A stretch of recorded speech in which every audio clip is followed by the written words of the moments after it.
Hello and welcome to Daily Spark. I am Dr. Angela Chester. My guest today is Shalynne Barr, and we are talking food, faith, and fitness. I know that I am excited. A little bit about Shalynne. She is the director of a pregnancy center. She's a certified nutrition coach, a certified personal trainer, and soon to be a certified group fitness instructor. So I love this. So not only is she qualified, she is qualified to tell us today. She has her BS in telecommunications with a minor in public relations and advertising and her MBA in entrepreneurship. So we are going to get some great tips today. Food, faith, fitness. Yes. I love it. I love it. So many times people are afraid when we talk about food. Mm-hmm. Why do you think people get so on edge when it comes to our nutrition and our health? That is a great question. We love our food. We love our food. Mm-hmm. And when you love things that's so dear to you, you want to hold on to it. And you feel like you don't want to talk about it, you know, because it's something that's close to your heart. And you don't want anybody messing with something that's close to your heart. That's true. That's true. That's true. I love that example. That's right. The folks will say you can take anything away, but don't take away my fries or my burgers or whatever it is. Absolutely. Right? Yes. I love that. So when we talk about fitness. Some people have a certain understanding of what fitness is or what it isn't. Help us all get on the same playing field. What is fitness? Or you can answer it the other way. What isn't fitness? Oh, that is great. Society now makes us feel as if fitness is a size 0. Fitness is, denying yourself so that you can just slide into those skinny jeans. That's not what fitness is. Fitness is having a healthy level of good health. I love to say consistent, healthy living. That's fitness. And nutrition is not denying yourself from that wonderful piece of sweet potato pie. Right. It's just not eating it every day. Right. Right. I'm so glad there's someone saying, oh, thank God that she said that. Yes, it's about that little slice of pie, not eating the whole pie. Not the whole pie, right. Not the whole pie. Now, food, faith, fitness. How does faith fit into all of this? Well, Dr. Angela, I am a woman of faith, and coming from just a background of having to depend on the Lord for so many things, I needed the Lord's help in this same area, and I had to just make a decision as to how did I want to move forward with my level of nutrition. And I found that there were things that were just out of place. And so just living my life according to faith, I had to actually give things over to the Lord and say, Lord, I need help. I need help. And when you give things over to the Lord, He hears you. So true. So true. So that's how my faith came into play. And I'm glad that you mentioned that it's okay to say, hey, God, I'm having a problem. Absolutely. With passing over the chips. Or I'm having a problem with drinking too much soda or whatever it is. Yes. And I need your assistance. Now, when it comes to understanding where our borders are with food, what would be an easy way to tell that too far is too far for people who just can't quite seem to figure that out? How far is too far? Oh, I love that question, because too far could be too far when you're at the bottom of the potato chip bag, for example. Yeah. But the reality of it is I live my life according to the 80-20 rule. Where 80% of what I eat is healthy, nutritious, is clean. And then there's that 20% where I give myself that room to enjoy and to indulge. And that has helped me to find the balance for having to understand where too far is too far. It's when people flip it. When they flip it and they've got 80% is full of junk food and all of these different things, and the 20% is healthy. Now we're out of balance, and we've gone too far. Now, if there's something that, let's say you understand that you need to change your lifestyle for whatever reason. It can be your doctor told you to, or you're just starting to feel uncomfortable in your clothes. What is something that someone can do as a very first step? They've decided, I need to hit that reset button. Yes. What is the first thing they need to do after doing that? I was there. I literally said to myself, I looked in the mirror and I said, enough is enough. It's time to make some changes. The first thing I did, start drinking water. I just started drinking water. You know, I know this will sound funny. My favorite water was colored either orange or red or green. We know that's Kool-Aid. Right? That's what I enjoyed the most, you know? And so I had to pull back and change my habits and start just doing things that was basic. Drinking water. Our body needs to be hydrated. And once I started making that change, I literally started seeing weight fall off of me. Just that basic step. And then from there, you go to find, well, what am I driven to? What am I eating all the time? What's throwing me off track? You know, for me, it was sugar, salty types of things, you know. And I have cavities to prove that I love my sweets. I love my sweets, you know. But then you just start making those changes, and your body is very forgiving. Yes. It gravitates towards those changes, and it will start working with you once you start working with it. I love that. It will start working with you once you work with it. Yes. Oh yeah, somebody definitely needed to hear that today. And there's nothing wrong with a little reminder. No, there's absolutely nothing wrong with a reminder. Well, I love how you just said that we need to start drinking more water. And I think that more people are forgetting that we need to drink more water. More water. Would you suggest that people do the 8 glasses a day, or to drink that gallon of water? I love that question, because every doctor in America, and I love doctors, I love my doctor, will tell you, you need to drink 8 glasses of water a day. But I've found from going to nutritional school and just learning all these different things that there's a little twist to that. What we need to be doing is every day, you need to drink half of your body weight in ounces. So yes, isn't this like mind blown? Like, wait, what? So if I'm working with a client that's 140 pounds, then they need to be drinking about 70 ounces of water every day. And then there's some variance, just a little bit more that can change. So if you're working out, then you need a little bit more, those type of things. If you're on medication, then you need more water. And so that's your rule of thumb when it comes to how much water you technically should be drinking. I love it. I love it. I know you guys are sitting there shaking your heads going, boom. I had no idea. I love it. I love it.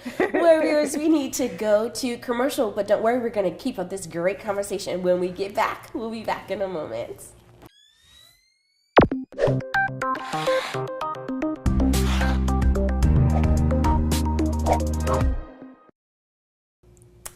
Welcome back to Daily Spark. I am Dr. Angela Chester. My guest today is Shalynne Barr. So, I want to ask you about this thing called health. I don't think that we can talk about it enough, especially with everything that's going on in our world. And we're bombarded with so much information, and we're trying to figure out what is appropriate for me, what's appropriate for my family, what's best for my children. So if we look at it from a very personal perspective, though, when did you realize that there are potential problems when it comes to health as a whole? For me directly, my warning signs were when I would go up and down the stairs at our home and I was out of breath. My body was beginning to speak back to me Why should I be tired just going up a flight of stairs? Doesn't make sense. You know, and I remember there were times when if I left something in the basement, either I would call down to one of my sons and ask them, please go back downstairs and get such and such because I left it on the shelf, or it would just wait until the next day because I didn't want to have to go up and down those stairs. That was a warning sign. My body was speaking back. I was receiving feedback. Other things that were warning signs. I had a health physical. You go to the doctor, you have a physical. Well, my report came back very poor. There were things that it just didn't make sense. Okay. When does a white blood cell count get out of whack?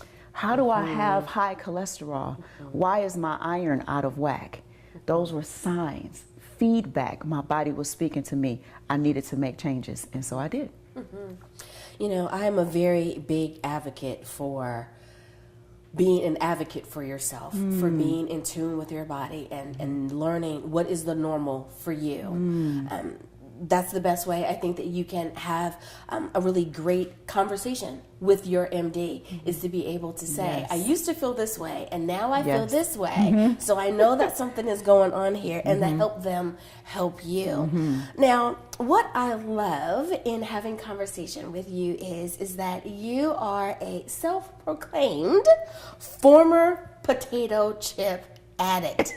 I love it when we can say, hey, guilty, right? Guilty. So now, why would you call yourself a former potato chip addict? So no, in fact, let's break it down. Potato chip addict. Let's talk about the addiction and how did you become a former potato chip addict? Yes. I mean, this was for real, Dr. Angela. Like, it was real. It was a real addiction. You know, I've talked to other people and I've told them I ate potato chips when I was happy. I ate potato chips when I was sad. I ate potato chips when I was angry. It just became the go-to for me. And it was something that had a pull on me. I didn't have control. It's crazy. I didn't have control. Something was going on. I'm going to the gas station. I'm getting a bag of potato chips.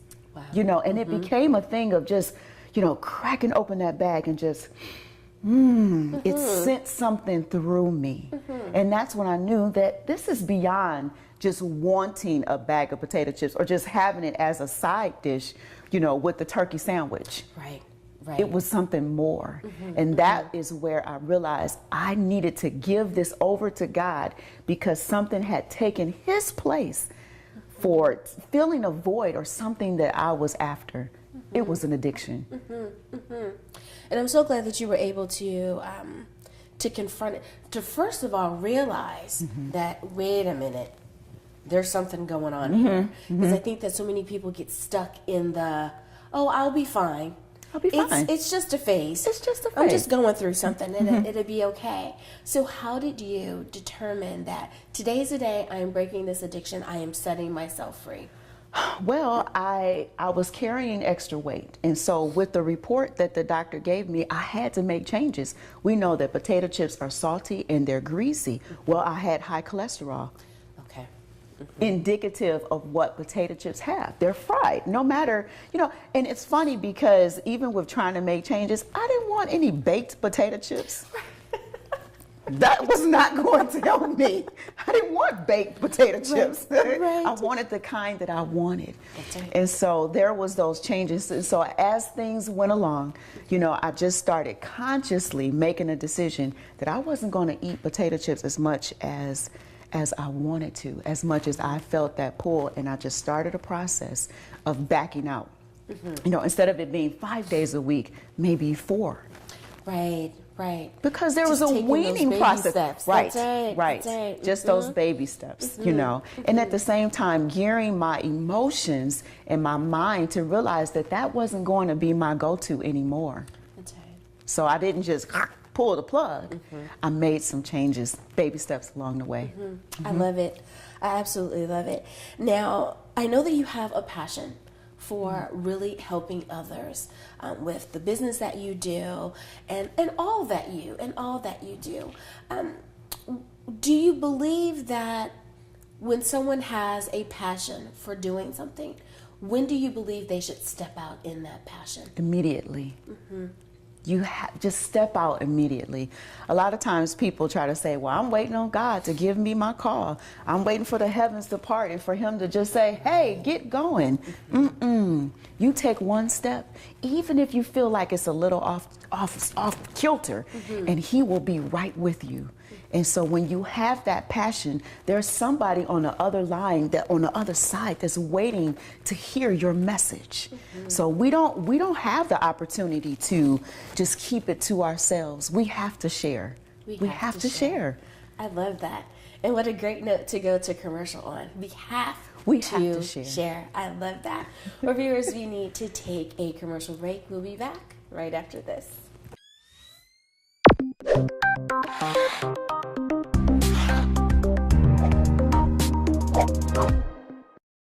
I heard you have a new book. I do. I'm so excited. Tell me a little bit about it. Well, it's really all about my journey, where I went from having just poor health, really, and not even knowing that I had poor health. Yeah. And it just evolved, and before I knew it, here I am writing a book. And it took me 12 years to write that book. I believe you. Sounds like me. Did you feel like no one would want to hear your story? I just felt like, who is going to, matter of fact, who told me to write this book in the first place? Right. Why am I doing this? I understand. But, after a while, I realized that things were definitely falling into its prospective places. So and what's your book about again? My book is about mother and daughter relationships. Oh, My daughter is an educator. I was a teen mom, but I managed to just go ahead and get rid of all of the stereotypes by the grace of God. I was With about to his say, help, yes. all glory belongs to him. Yes. She became the first college graduate from our family Oh, out I of love 15 it. people. Right here. Yeah, she graduated cum laude from Howard University, and now wow. she's a teacher. Oh. And our relationship was so amazing, and everybody was saying, you got to put this in a book. You have to help other mothers and daughters. So, I love it. Yeah. There's so many stereotypes that's out there. Yeah. And it sounds like you broke all of them. Oh, bless you. And guess what? The stereotype of small women or small people being zeros and twos, like you were saying, as far as being healthy. Yes. I can totally relate. I'm like, I run a mile and I'm out of breath, but yet I'm small, and I can definitely say that I need to exercise a little bit more and drink more water. Drink more water. Yes, ma'am. Yeah, so I really enjoyed that when I was hearing you talk about it. And I love your story. Thank I you. love it. It's awesome. Thank you.